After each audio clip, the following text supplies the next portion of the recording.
Nzambe aza déjà na contrôle à nyonso. Nzamba lobaki mboka Congo eza ya ye.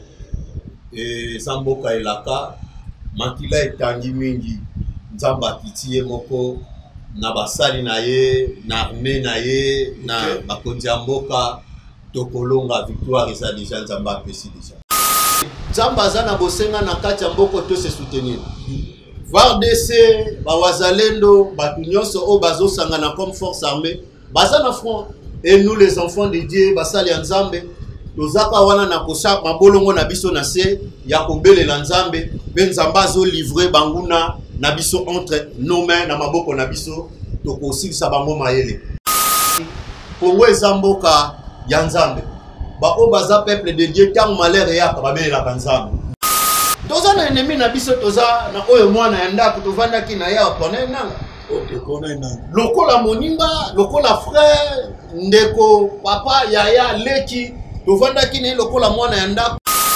Lorsque ya telemi contre Abunda, contre mboka na ye, envié oyo ezaki bokonzi ya moninga na ye, mtaza na tana ye. OK. Akorene na tana ye. Même Josué sengelaka succéder mais sengelaka atika Moïse asi Satan ye bongo ya ko succéder. Qui Moussa Nzambe qui beaucoup na parti pris. Oh non, parti pris c'est Dieu. Même Nzambe. Oui. Akabolaka gloire na mutute. OK. C'est que lorsque azo pesa bokonzi belobi toute autorité vient de Dieu. OK. Bokonzi nyo se pesa mi na Nzambe. OK. Oya ko telemela bokonzi wana c'est que atelemeli Nzambe. OK. Bapesa kanga message moko na kenoko pesa na papa na biso Jean-Pierre Bemba. OK. Dans ba nommé en tant que ministre ya défense. Na komi pona komi sa message ba bité papa moyo mona ye moko ezati aka pour enregistrer message na yo. Na tika message ba komi yango na papier. Na bimi na zongi. Bato mususu bazozala comme calme pona ko empêcher basala Nzambe ba comme sa message te bisike ezokende. OK. Voilà, c'est ça ozomona Nzamba lobaka likambo tel temps mokonzi azoya koyoka likambo et comme déjà trop tard. OK.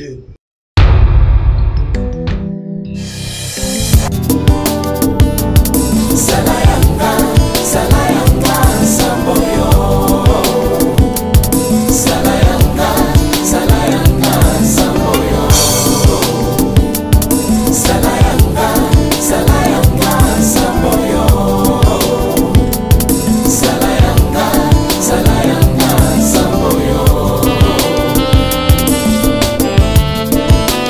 Shalom, shalom, que le bon Dieu vous bénisse abondamment. Tolobara chaque fois que chaque matin, l'Éternel renouvelle sa bonté. Vous nous suivez de partout dans le monde entier. Vous êtes au Congo central, à Lubumbashi, et vous êtes à Nord Kivu, Sud Kivu, à Bukavu et à Goma. Que la paix de Dieu, notre Seigneur et Sauveur, Jésus-Christ de Nazareth, soit votre partage. Et surtout à nos frères qui nous suivent aux États-Unis, au Canada et qui nous suivent au Paris et puis depuis Belgique. Vous êtes bénis. C'est l'émission Bienvenue le Seigneur Tolobela. Alors, soyez toujours branchés, soyez toujours connectés. Je ne sais pas là où vous nous captez. Vous êtes dans votre maison, vous êtes dans votre voiture, vous êtes dans votre bureau. Je sais que vous êtes bénis par cette chaîne et par cette émission. Nous vous disons toujours, si vous n'êtes pas encore abonné, abonnez-vous, partagez les liens de la vidéo ou de l'émission parce que la chaîne Prophète Richard Nimi, c'est une chaîne qui vous édifie. Et devant les plateaux, c'est moi-même, l'homme de Dieu, le Prophète Richard, votre frère. Je ne suis pas seul, je suis avec un invité dont vous allez découvrir très bientôt. Alors, je n'oublie pas de saluer notre bien-aimé Maman Foura Kavugo, que la grâce de notre Dieu soit votre partage. Et je salue aussi Papa Jambungu, je salue notre frère bien-aimé, Papa Rémi depuis Paris. Et nous n'oublions pas de saluer l'homme de Dieu, l'apôtre H et surtout tous ceux qui sont fidèles dans cette chaîne. Vous êtes bénis à toute occasion que vous nous captez, que vous nous suivez. que vous êtes branchés. Alors soyez toujours branchés. Bien-aimé le Seigneur, je le dis, que j'ai reçu un homme de Dieu parmi les vrais serviteurs, parmi les vrais hommes de Dieu. Parce qu'on avait dit que dans cette chaîne, Bouzoba et les Kakate, dans cette chaîne en tout cas, c'est une chaîne qui édifie, qui amène la lumière dans le monde et surtout plusieurs personnes qui nous contactent, qui nous appellent par rapport au témoignage. Parce que vous avez un problème, il faut que a posa, il y a soutien, il y a prière. Contactez les hommes de Dieu, parce que les cas, Nzambe, Nabango, Yabiso, Akozangate, Kopambola yo. Alors, devant cette chaîne ou de ce plateau, je le dis, c'est Papa Richard. Je suis pas seul, je suis avec mon invité que vous allez découvrir très bientôt. Alors, Nassima Kitalatala, Papa Nabiso, Agogiko, bonjour, monsieur. Bonjour, prophète, bonjour. Comment vous allez? Oui, je vais bien. Ministère d'État, vous l'avez bien?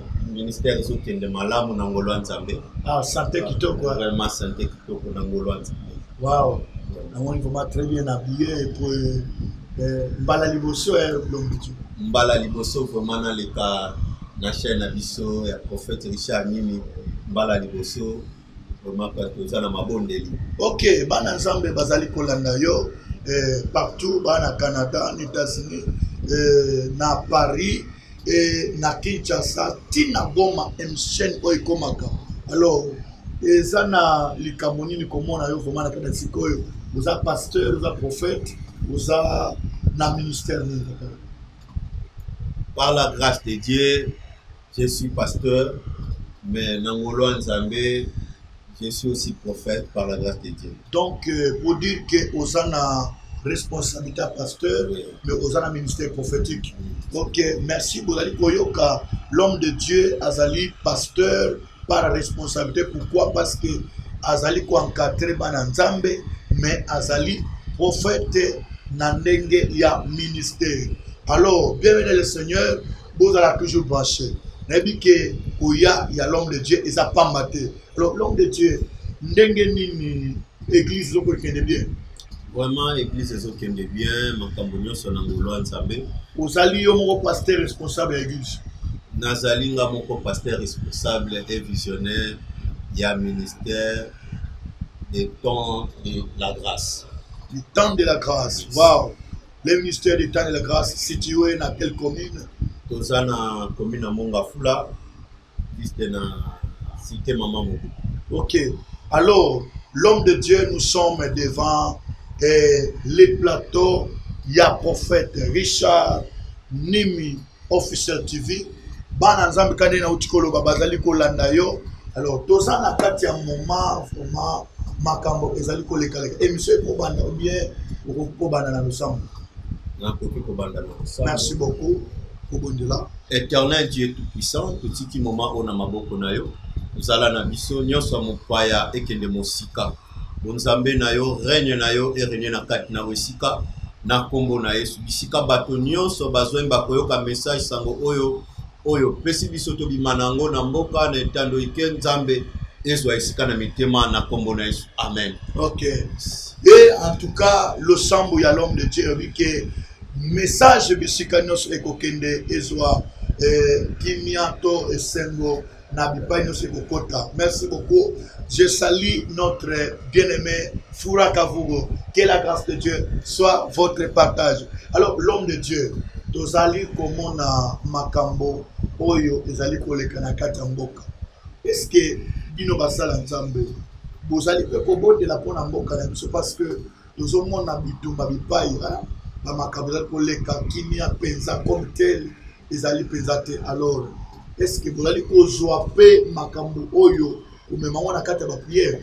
Vraiment makambo oyo kubande kozwa ba message nango depuis année leki ndenge nyonso makambo esengela keza la tina janvier ndenge tozomona lango Nzambe déjà bande ko pesa biso ba message yango moni to kotela ke mabondeli banda décembre tozaki na ngomba ya kobondela Nzambe ndetina to kiti boy to bimi juste to zaka na mabondeli Nzamba lobi bokende na message oyo botalisa na bana na Nzambe batele malisusu na mabondeli pona kobondela pona mboka.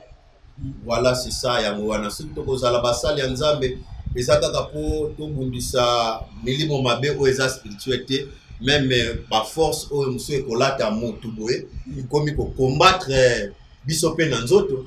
Yango wana nde yango Nzambe atelisaki même écrit même la Bible abande kotinda David kende kobunda na mboka tel kende kosala guerre comme ça et apesa bango déjà pouvoir ya kolonga pe tango nyonso bande kokenda kombo Yesu na kombo Nzambe bande kolonga bande kozonga na elonga.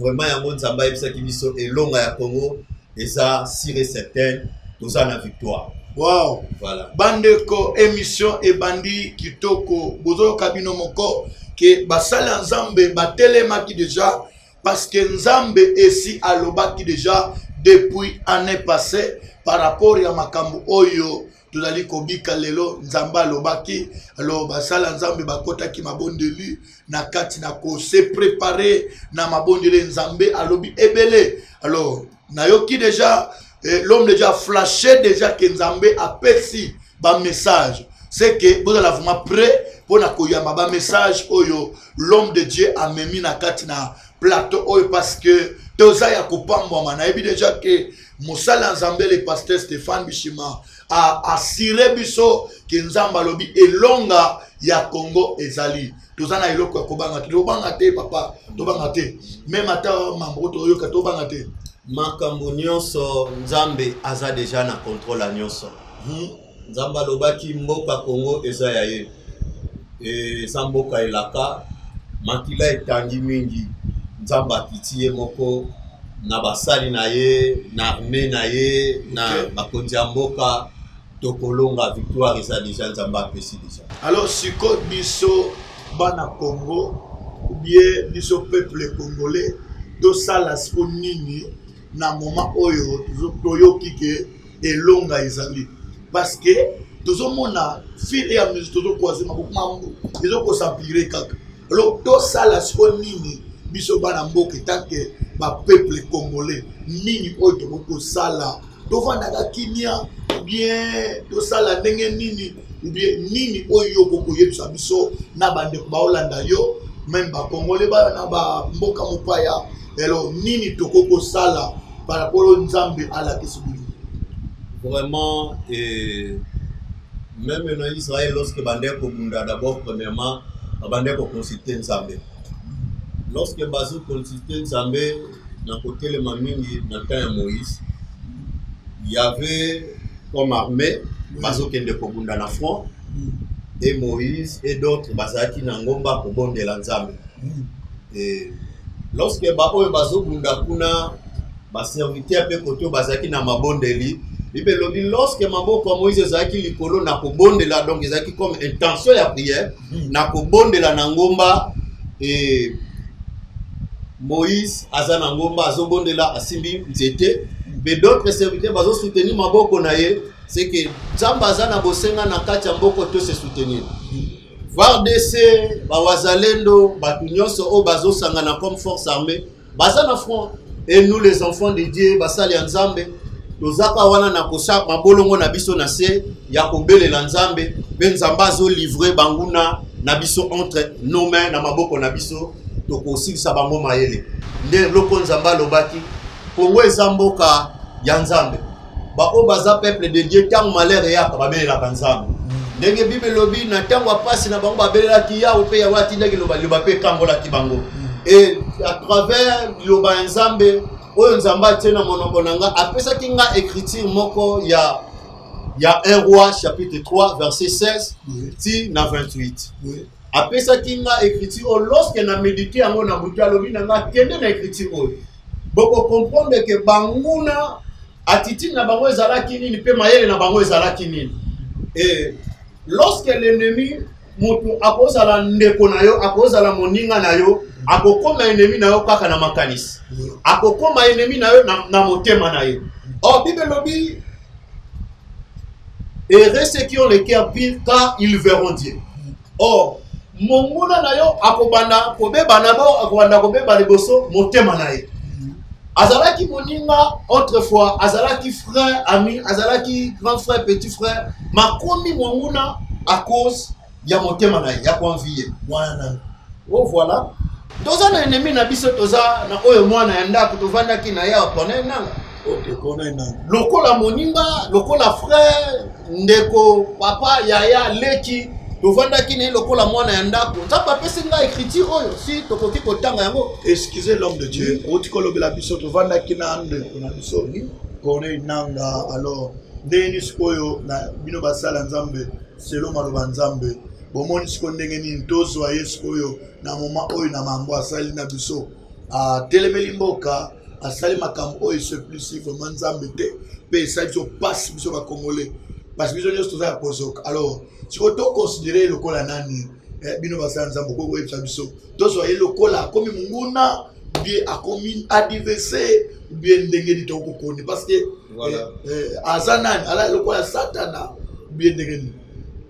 Je vous dirai encore une chose, l'homme de Dieu. Papa Richard, dans Israël, Bazo Tambola comme armée, Bazo Kende Kobunda. Oui. Lorsque Bazo Bunda, il y a 20 fois à Memeli Bango Malher Namboka. Moi, Bunda Balonga, c'était parce que à Memeli Bango Malher, na Kombo ya Ousa. Azui, biloko d'abaloba ki bozo eloko mon côté, Azui abombi, amemi Malher Namboka. Loko la zaki moi Namboka, ma Memeli Bango Malher. Mais lorsqu'ils ont même la bango malais, Bible lobi azala qui livré. Aboma qui est parce que wana uza. Ouais. Boyo uza ndia zo bilo. Uza parce que nabi donc le quoi la uza nde doit alukila ba malais. Ah même malais. Azande kona biso. Uza ya akenda kusimba arch. Dans ma simbi arch a kufi sur place. Donc c'est que wa yiba biloko akana. Voilà. Ah voilà. Donc ils allaient quoi akana. Voilà. OK, akana yibi biloko za biloko ba interdit. Ouais. On ça va payer ça. OK. Donc tant akana yibi biloko à Jéricho, za biloko ba interdit. Amba interdit amemi malais na mboka. OK. Après sikoyo donc ndenge ni toko considérer na. Na kolobela boye, nzamba pesa kinga likanisia wa okoki kotelema na guerre contre ton propre santé. Okoki kotelema na guerre contre ton propre nation. Olandi. Lorsque y a telemi contre Abunda, contre Mboka naye, envié oyo ezaki bokonzi ya moninga naye, mutaza na tanaye. OK. Akorene na tanaye. Même Josué sengelaka succéder mais sengelaka atika Moïse asi satanaye bongo ya ko succéder. Qui est beaucoup de parti pris. Oh non, parti pris, c'est Dieu. Même Nzambe. Oui. Akabolaka gloire na mutute. OK. C'est que lorsque Azon peut sa bokondi, toute autorité vient de Dieu. OK. Bokondi nyo se peut sa mi na Nzambe. OK. Oya kote le mela bokondi wana c'est que ateleme Nzambe. OK. Donc Nzambe a pesi likomi alobi kende yebisa peuple na ngai. Ngai Nzambe na teleme. Olandi? Oui. Motema ya moto esi bebi. Nzambe alobi omoni moto atelemi compte akomi lelo monguna ya nation na ye. Na koloba comme azolinga libéré. Or eza pona nini koluka kotondisa motema na ye moko na kati ya mabe. Ndi yango Nzambe alobi nanga a livré na maboko ya président Félix. OK. Lorsque bakoze jugement Nzambe ekosalama likola vi na ye. Donc jugement Nzambe déjà salam parce que Nzambe s'est livré. C'est que nanga okufa. C'est ça. Là na mona ki na butu pona ya kobima na ya na mata pon Nzambe lobi esi na répondre. Bokende bo sokola bo tia parfum. OK. Na mona ki mata. Na kati ya cercueil bakundi batie kone nanga na kati. OK. Na mona ki mboke zo sepela parce que munguna akoti mabele. Nde makambo Nzamba la tsekinga nde yango na bimaki. Lorsque apesi nga likomi oyo, voilà, Nzamba kosunga na ebi ke pensez kozala mulai, mais l'autre fois tokolobela ngosi na mulai. Kikonde ngomoni ndengo na osengile mawana Nzambe.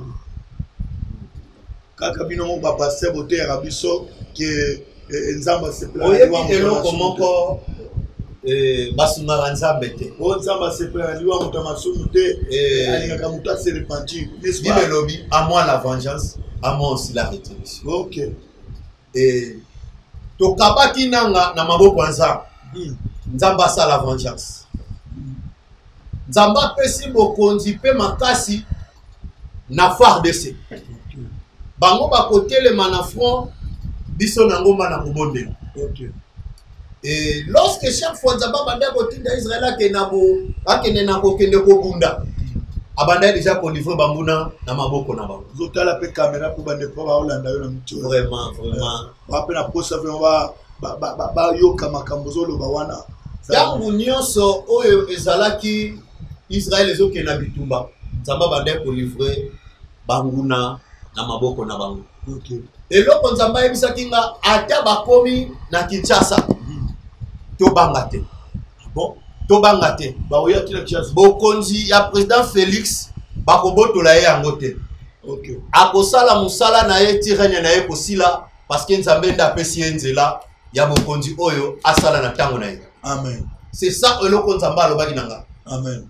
Ata bakomi na Kinshasa tokozwa bango moni ndenge na Egypte bande kolokota magoro do bande koya na bapeste bande koya tango bazaki persécuté na nzamba bande kobeta bango.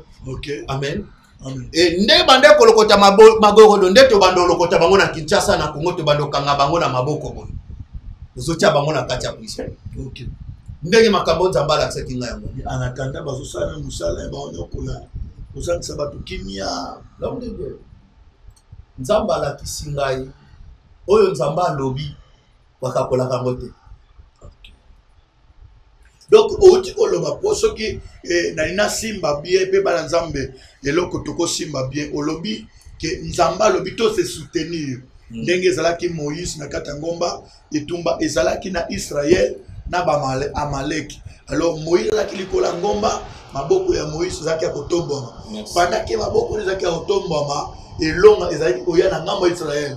Alors so maboko ya Moïse kiti de fait écouté. De fait pour dire que responsabilité à biso ba congolais et c'est un maboko na likolo. Et sengeli maboko ezala likolo. Le roi signe à prier et tous s'associer entre l'armée et la spiritualité. Oui.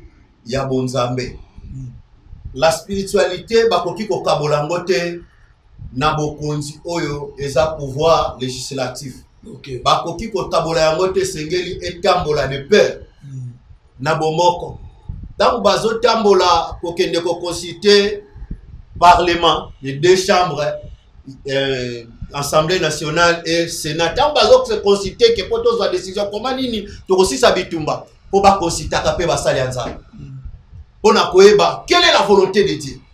Quel est l'insigne de l'Éternel? Donc ba faut ba consulter basali anza. Oui. Et là quand nzamba lobi nanga bakoki ko écarter basali nzambe te na makambo etali ya mboka. Donc c'est que yo faut ba lukayo un homme de Dieu. Na mboka nandimi ke basako libaza. Nazaka ngamo côté. Yo ndengo vandi awa aussi au luka déjà moyen que au monde a pe ba konza mboka par rapport à ce qui se passe. Yamba lebele nazui ba message ya kokende ko komisa na ba konza mboka mais toujours bakam. Mais nzamba lobi nanga oyo nga na lobeli yo ata soke kosengo tambola kana nzelo oganga ka kolobaka message nga na lobi na nzela no akoganga kana nzela batu bayoka yango ekokomela mokonzi. Yango ya de fois na tambola kana nzela nazoko ganga message ya nzambe oya lobeli ngai soki odaye kokota bo batelinga kal na kotambola nde na tambola kana nzela batu biso batala oyo mosali ya nzambe ndengeni. Nzamba lobaka na ngai ata na tongo ya makasi banda kotambola nzamba lobi bayoka e batosa e babanga e na mboko. Nde makambo nyonso kokende liboso. Eloko moko nzamba lobaka na ngai na ne passé na mois ya 8e mois. Ayebisaki ngai na bokonzi na mboka oyo batu babanga nzamba bakotisi fait étranger. Banzamba bapaya bakoti. Basali ebele bazosala na mboka kobanda kaka ta na ba bourgmestre. Bazo consulter banda kwanga. Baloge. Nzamba lobi mingi bazo kamba mboka bapesi nzambe mokongo. balandi bakisi baloge. Ah, message aux Obangisanga et place Navandi vraiment. Nous sommes en train de nous dire que nous bangate parce que L'homme de Dieu. on a les autres salanga nzoto malili. Voilà. Bangate par rapport à eloko moko lelo nzamba lobi basali nzambe fo balongola kobanga. OK. Nzamba pesa kinga mokanda ya Esaïe chapitre 38. Azebisa Esaïe kende lobela roi Ézéchias. OK. Akende koyebisa bongisa ndako nozo kufa. Ah bon? Soki ezalaki na ta na biso balobaki kende koloba maloba na président. To na premier ministre. To na ministre songolo ya ministère songolo na kati ya mboka. Akoloba na bangi na ngata musu bakoboma ngai. OK. Tamusu nde na kokota wana na kobimate. Excusez-moi ça nzambe na kata ote. C'est que bino basala nzambe c'est que lokolo bo banga ta na biso. Bo banga bino kolobela bakonzi. Bo banga na bino kolobela tamusu ba bourgmestre, bo ba chef ou ba nani. Mais c'est que beaucoup ko banga ba na place bo banga nzambe. Parce que nzamba pesi yo elungande na yebebi. Bo te ya msuma lo nzambe. Il faut que ko yebisa malamu kutuba yina yo. Malamu ba benga na yo ba finga yo. Mais okomisa message. Pour ce nzamba lobi il faut et comment. Est-ce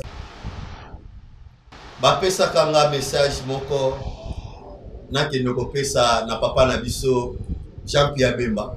OK. Dans ba nommé en tant que ministre ya défense. Na komi pona komi sa message babite papa moyo mona ye moko ezati aka pour enregistrer message na yo. Na tika message ba komi yango na papier. Na bimi na zombi. Ah bon? Ouais. Donc baboya bakota. Balobi tokokotisa yango d'une manière protocole. Wow. Comment yango enregistrer yango na papier na zolo bazokoma pe bazokoma nde na ye kobima. Donc pour dire que ba de fait nous tozo comment c'est parce que baboya ko ya batu mususu bazozala comme calme pona ko empêcher basala nzambe ba comme ça message te bisike zoke. OK. Voilà c'est ça ozomona nzamba lo baka likambo tel temps mokondazo ya koyoka likambo est commis déjà trop tard. OK. Voilà c'est ça. Eza na makambo ebele oyo nzamba lakisi na basali na ye me batu bazotia bakala.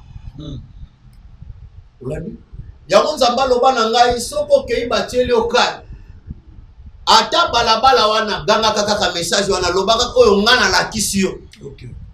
Ata na mopepe maloba wana ekotambola ekokoma ko lelo zuli bako bana nzamba olanda yo vraiment oyoki message ya l'homme de Dieu. En tout cas yo mutolandi message oyo partager yango na ba contact na Facebook, sur Instagram, sur YouTube, partout et kende parce que les messages tant ozo loba en tout cas na personnellement nazoka somo na nzoto na malili na nzoto bande ko kozolanda biso to négligeaka ba message te parce que nzambe alobaka lolenge Bible elobi que c'est pendant Dieu parle tato di manière tato di notre nzambe alobaka lokola moto mais asalaka lokola nzambe tala sikoyo lelo l'homme de Dieu le pasteur Stéphane Bishima en tout cas aza liboso ya itande bike ya mino bozali kolanda ye bipai nyonso. Alors joua message oyo partager et bozali komona numéro ya prophète Bishima ezali na ba ya écran na bino soko na posa ko benga otuna mutuna ou bien on a posa lisungi ya prier azali musala nzambe ayambaka bato azana église monene et puis bokozanga te kozwa lisungi ya mabondelu. Alors l'homme de Dieu toujours qu'il est presque nasuka na ebite eloko nini okoki ko partager na bana nzambe pote natika yo muta olobela bana nzambe n'importe quelle pensée ya suka otika nango parce que déjà bazo sabiso signe kuna na sima ya kitalatala que TV ezali ngonga. Alors otika la 5 minutes ya kosola na bana nzambe n'importe quelle parole otali caméra pour oyeba na ko transmettre le message na bana nzambe. Voilà nzamba kumama na ngolo epesa melibiso ya koleka liboso na bino bisika nyonso bozali de partout oyo tozali bana na nzambe tozali ngonga weza temps ya distraction te eza temps ya koluka nzambe, temps ya kobelela nzambe, temps ya kobondela pona mboka na biso, nation na biso. Okoki ko voyage, okoki ko kende, mais mboka na yo eza isika oyo tango nyonso likanisi na ezongaka. Nzambe akumama biso toza tango nyonso na ba mabondeli, nzamba pesi biso comme fardeau wana ya kobondelaka pona notre nation, ya kobondelaka pona bakonzi ya mboka, ya kobondelaka pona yoza na mosika oyo kendaki, nzamba tambola nayo, azala nayo, a épargne na badanger na makama. Vraiment oyo nzamba pesa tibiso yango wana lokola pensée, lokola fardeau ya komema yango na mapeka comme charge ya kobundela kaba ama nzambe et tango nyonso bato balukaka nzambe bamonaka ye. Et Congo loboko ya nzambe si esembwami likolo na yango, likolo ya mboko Congo makila etangi mingi, nzamba kiti pona kokangola mboka oyo na maboko ya banguna, mboka oyo Congo nzambe si atelemi na kanda ya kufrape monguna nyonso oyo azo kozangisa mboka oyo kimia, kozangisa bana Congo kimia. E nde yango oyo likambo nzambe atiaki biso na motema. Apesaki nga Biblia, alobi na nga zwa Biblia tanga mokanda oyo na 1 Roi chapitre 3 verset 16. Na lingi naloba na biso likambo oyo muke, bandeko oyo mibale bavandaki na ndako moko lokola baninga, lokola bandeko. Moko aboti sima mikolo misato, mosusu aye kobota. Moko oyo azwi mwana moninga oya bomo aye atie na esika na ye parce que oya ya etufaki na kolala mabe pe abomi mwana na ye azwi apesi na oya moninga. Eza écriture moko lisolo nango eza molai tant mosusu teamango na ba façon mais nzambe pas soso lisingango pe na façon mosusu pour dire que Bible zoloba chacun aura de ses ennemis les gens de sa maison. Monguna na yo, moyini na yo, akouta mosika te, aza na yo pembeni. Liana camarade, liana moninga, liana leki, liana ndeko. Mais confiance, eza kopé c'est pas dans Nzambe. Bible lobi, confiez-vous à l'Éternel, vous serez affermis, et à ses serviteurs vous réussirez. Et Congo, confiance à biso topé si dans Nzambe. Et nabasali Nzambe, tozolonga bitumba o tozobunda na mboka oyo. Bibelobi mwana mwasi abona ki bisika okimate akendake pa ya roi ko ebisa Seigneur etalelanga makambo oyo. Ngai mosali na yo servante dayo tala pasi yo nazwi moninga zwi mwana nanga a changer pesinga ya kokufa. Mama makambo ebandaki na koanvier. Ovandi na ndeko ndenge tovandaki na corner nanga koanvier pouvoir, koanvier bokonzi. Asimbi mandoki akoti zamba akomi monguna ya mboka na ye, monguna ya bandeko na ye, monguna ya nation na ye, pona kosanka pare na bozwi. Bozwi oyo zolula, biloko ya mokili oyo zolula, yango nde ekotisaka moto na lilita na lifelo. Nzamba lola pambola yo. Bible lobi, nini na moto ganye nyonso soka bungisi bokonzi likolo. Aperde am na ye bokonzi na vi na ye, ako ganye nini na sena moyo. Tika nzamba pambolo bisiko zali. Koboma moninga te pona biloko mokili. Koboma moninga te pona bokonzi. Koina moninga te po o nzamba pesie. Oyo nzamba pesi moninga. Soki oluki nzambe, nzambe pa kopesa yo. Nzambe wana kumama. Apambola biso bisika tozwami. Merci na kombo na Yesu. Merci beaucoup. Voilà, nous sommes presque à la fin. Bien-aimés dans le Seigneur, vous avez suivi l'intervention de l'homme de Dieu, le pasteur Stéphane. Alors, vous avez toujours confiance en nous et sur cette chaîne. Vous ne serez jamais déçus. Abonnez-vous, partagez ce lien. Ça sera une bénédiction de votre part. Alors, je pense que on est presque à la fin de cette émission. Là, le prophète va donner son numéro. L'homme de Dieu, vous pouvez donner votre numéro. Peut-être les enfants de Dieu auront besoin de vous, auront besoin de vous appeler. Bien, est-ce que Banazam Soba Benyo Oyama rappelle? Ouais, sur babenga na yambaka numéro na nga eza permanent eza privé yanga moko. Ok, wana l'homme de Dieu. Katango nyonso. Ok, okopé sa numéro na yo. Numéro na nga ezali plus 243 89 19 86 950. Plus 243 Plus 243 89 89 19 19 86 86 950. 950. Voilà, ezali numéro ya Pasteur Stéphane Bishima. Alors, bon contacter, on a besoin, il y a le sambo, on a posa, il y a éclaircissement, il y a message APC, on a portant mususu, il y a orientation au Kobenga, Musala Nzambe et Bokozanga te kozwa ya yo lisungi ya prière to komila na suka tika Nzambe ya lola apambola biso apambola pebino Nzamba apambola bakonza mboka apambola son excellence qui est l'autorité suprême de la RDC et apambola bandeko na biso balali les forces armées congolaises tika loboko na Nzambe na nguya et continuez à soutenir bino. Abonnez-vous, partagez et vous ne serez jamais déçus. Ciao.